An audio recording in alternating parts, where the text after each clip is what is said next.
ইয়নকিক account registration করতে হলে ইয়নকিকের যে লিঙ্কটা আছে ওই লিঙ্কের উপর ক্লিক করতে হবে। ক্লিক করার পর এরকম ইন্টারফেস আসবে। আসার পরে প্রথম যে খালি ঘরটা আছে দেখতে পাচ্ছেন, এই খালি ঘরের মধ্যে আপনার নাম্বারটা দিয়ে দিবেন, যে নাম্বারটা দিয়ে আপনি অ্যাকাউন্ট করতে চাচ্ছেন। 0 বাদ দিয়ে নাম্বারটা দিয়ে দিবেন। এক্সাম্পল এইভাবে নাম্বারটা দিয়ে দিবেন।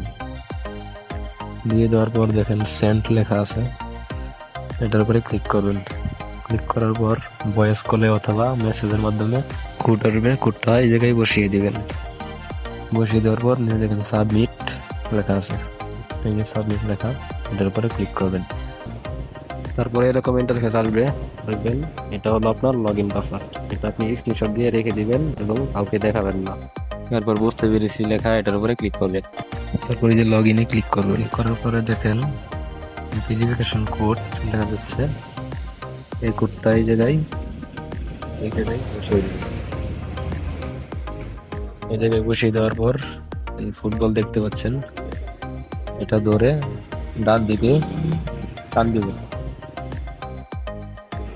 এইভাবেই ইয়নকিক অ্যাকাউন্ট রেজিস্ট্রেশন করা যায় খুব সহজেই।